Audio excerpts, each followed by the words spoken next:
नमस्कार दोस्तों, नवरात्रि शुरू होने जा रहे हैं और मैं आप सबको नवरात्रों की शुभकामनाएं देती हूँ। और 15 तारीख से नवरात्रि शुरू होने जा रहे हैं। माता रानी का प्रवेश सबके घर में कल हो जाएगा और फिर 10वें दिन दशहरा मनाया जाएगा। और अब त्योहारों की तो जैसे पोटली ही खुल गई है और अब सबके घर में खुशियाँ ही खुशियाँ छा गई हैं।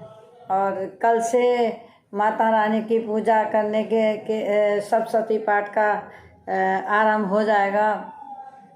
और मैं अपनी बहनों को और जो भाई हैं, बच्चे हैं, बेटियां हैं, मैं सबको बताना चाहती हूँ कि नवरात्रि की पूजन का जो विधि है, जितना भी मुझे पता है मैं उतना बताना चाहती हूँ। और जिन्हें नहीं पता है वो थोड़ा बहुत सीख सकते हैं पूजा का विधान। तो मैं अपनी बहनों और जो भी मेरी वीडियो देख रहे हैं मैं उनको बताना चाहती हूँ कि सुबह सुबह आप सवेरे उठें और नहाएं धोएं। और मैं जैसे कि हर उसमें बताती हूँ कि भगवान की पूजा में आप फटे कपड़े ना पहने और माता रानी की जो आप पूजा घर है उसे साफ़ करें। और अगर आपके पास माता रानी की पीतल की मूर्ति है तो उसे भी साफ़ करें और कपड़े पहनाएं। वरना नवरात्रों में किसी किसी के यहाँ तो नवरात्रों में मूर्ति रखी जाती हैं, मट्टी की मूर्तियाँ रखी जाती हैं। और किसी किसी के यहाँ गोबर की माता रानी बनाई जाती है, जिसे सांजी भी कहते हैं। और हम आर्य समाजी भी हैं साथ में, तो हमारे यहाँ गोबर को ही ज़्यादा मान्यता दी जाती है। गाय के गोबर को ज़्यादा शुद्ध माना जाता है। हमारे यहाँ माना सबके यहाँ जाता है, लेकिन हमारे यहाँ सांजी भी उसी की लगती है, गोबर की। और ऊपर से मट्टी के टिकड़ी तोते हम अटका देते हैं और माता रानी को हम लगाते हैं दीवार पे। ज़्यादातर हम दीवार पे लगाते हैं, वरना अगर कोई तख्ता हो लकड़ी का तो हम उस पर भी लगा देते हैं। और कल को नवरात्रि की पूजा शुरू हो जाएगी, तो अपनी मूर्ति को नहलाएं और धुलाएं। और नहीं तो बाज़ार से मट्टी की माता रानी लाएं और उन्हें स्थापित करें। और जब पूजा शुरू करें तो उसमें 1 लोटा जल भर के जब तक नवरात्रे चलें, जब तक आप बिल्कुल रख दें, उसके ऊपर 1 नारियल रख दें। और सभी देवी देवताओं का आप पहले पवित्रीकरण करें। पवित्रीकरण का मतलब होता है कि लोटे में अलग से 1 लोटा जल भर के रख दें और 1 लोटे में जल अलग से लें और उसे थोड़ा सा हाथ में जल लेके ऊपर छिड़कें और थोड़ा सा जल लेके सभी भगवानों पे छिड़कें। और फिर उसके बाद घंटी बजाएं, ताकि नेगेटिविटी ऊर्जा जो होती है वो दूर भाग जाती है घंटी की आवाज़ सुन के। तो आप उस घंटी को ज़रूर बजाएं और जल छिड़कें। फिर उसके बाद भगवान के सबके तिलक लगाएं, माता रानी के तिलक लगाएं और थोड़ी सी आग जलाकर अपने पास रख लें, जिससे कि जब आपका पूजन समाप्त हो तो बाद में आप उसमें आहुति दें। बहुत से लोग शुरू में दे देते हैं, पान हाथ में लेके पान सुपारी की आहुति देते हैं अग्नि में। परंतु मैं जब अपनी पूजा कर लेती हूँ उसके बाद मैं हवन करती हूँ, छोटा सा हवन ज़रूर करती हूँ।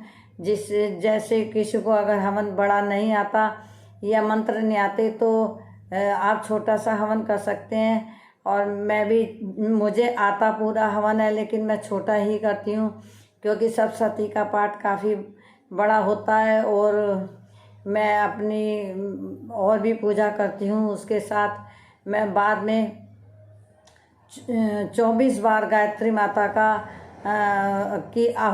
गायत्री मंत्र के साथ आहुति देती हूँ। 24 बार आपको मंत्रों की जब भी आप हवन करें या तो 12 बार आहुति दें या 24 बार दें। और बहुत से लोग 21 बार देते हैं। तो 21 बार आहुति नहीं देनी चाहिए। गायत्री माता की जो गायत्री की जो आहुति होती है हवन करते समय हम आहुति देते हैं हवन में, तो उसमें 21 बार नहीं, या तो 12 बार की आहुति दें गायत्री मंत्र के साथ, या 24 बार दें। और भगवान का, माता रानी का प्रसाद हो, चाहे उसमें कोई फल हो या कोई भी चीज़ उसमें भोग लगाएं और माता रानी को चुनरी उड़ाएं।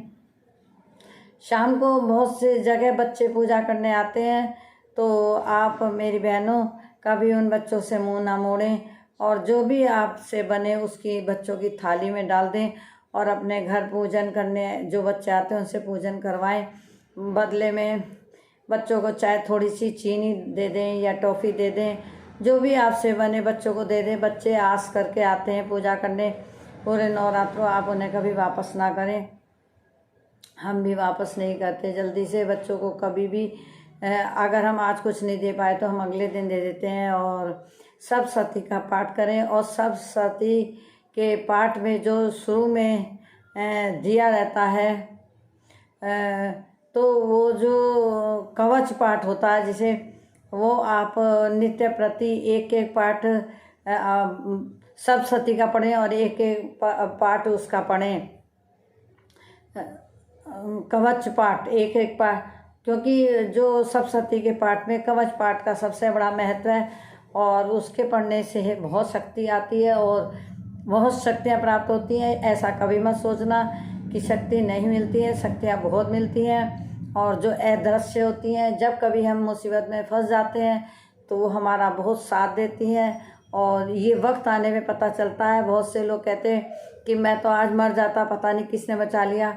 वो किसने नहीं बचाया। अगर आदमी पूजा पाठ नहीं करते, उनकी पत्नी करती हैं, पत्नियों की पूजा पाठ पति के काम जरूर आती है। और सती सावित्री जिस तरह धर्मराज यमराज से छुड़ा लाई थी अपने पति सत्यवान को, ऐसे ही औरत की पूजा भी पति के दुख सुख में काम आती है। और मैं तो सभी जितने हमारे भाई हैं, उनकी अगर शादी हो गई तो उनकी अगर पत्नी पूजा पाठ करती है तो आप उन्हें पूरा सहयोग करें और पूजा पाठ में हो सके तो थोड़ा ज़रूर बैठें, क्योंकि पूजा पाठ ही आदमी के काम आती है और बाकी सब यहीं पड़ा रह जाता है। करोड़पति भी सब मट्टी का ढेर बन जाते हैं, राख हो जाते हैं। तो आपको माता रानी की पूजा में अपनी पत्नी का सहयोग जरूर देना चाहिए, और अगर सहयोग ना दें तो विरोध भी ना करें और थोड़ा बहुत खर्चा पानी आप अपनी पत्नी को पूजा के नवरात्रों में ज़रूर दें। और अच्छे साफ कपड़े पहन के बैठें और सप्तशती का पाठ करें और मंदिर जाएं, दीवा जलाएं। और अगर मेरी बहन सुन रही है तो मंदिर में अगर कहीं आसपास कीर्तन हो रहा है तो आप कीर्तन करें, और नवरात्रों में अपने घर हो सके तो आप कीर्तन भी कराएं।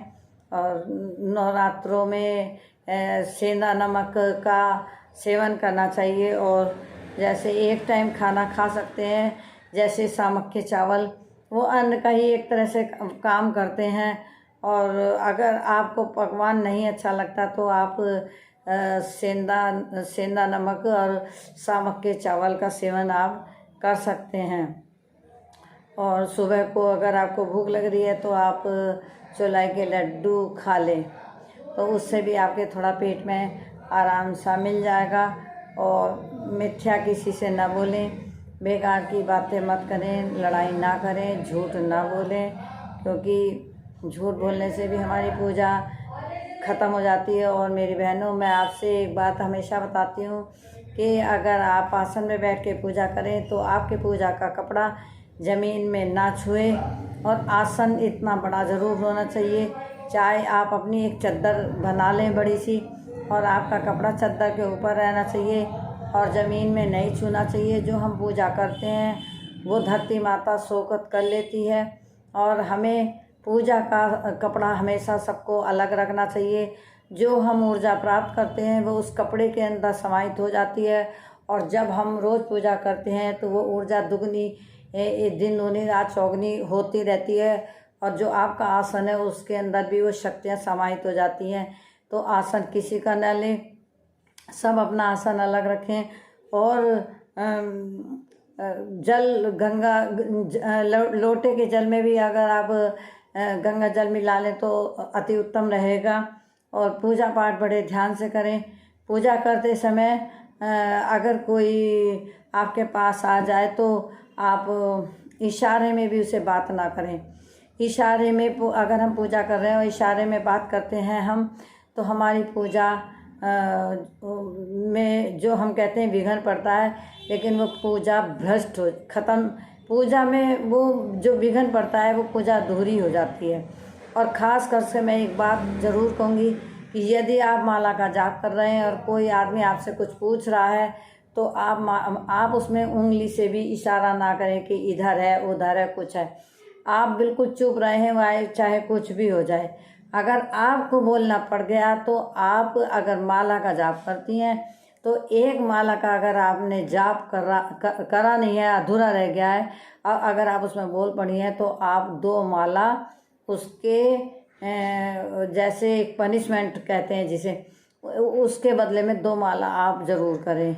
और अगर आप करेंगे नहीं तो उस माला का फल आपको नहीं मिलेगा। और ज़रूर करें। और जैसे भी हो आपको पूजा अपनी, और जब आप पूजा करें तो 3 बार आचमन ज़रूर लें। जैसे सीधा हाथ ऊपर और उल्टा हाथ नीचे ऐसे करके 1 चम्मच जल लें और उसे ऐसे पिएं। फिर दूसरी चम्मच लें, फिर ऐसे पिएं, ऐसे ऊपर से पिएं, जूठा ना हो, मुँह ऐसे होठ ना लगे। फिर तीसरा लें, और अगर लग गया तो कोई बात नहीं, हाथ में जल लेके थोड़ा फिर बाद में धो लें, चौथी बार हाथ धो लें और आचमन करें। तो ये हमारे वाणी को, मन को, इनकी शुद्धिकरण के लिए होता है हमारे। और 3 आचमन। और जब आप पूजा करके उठें तो मेरी बहनों, आप अपने आसन के नीचे 1 चम्मच जल छोड़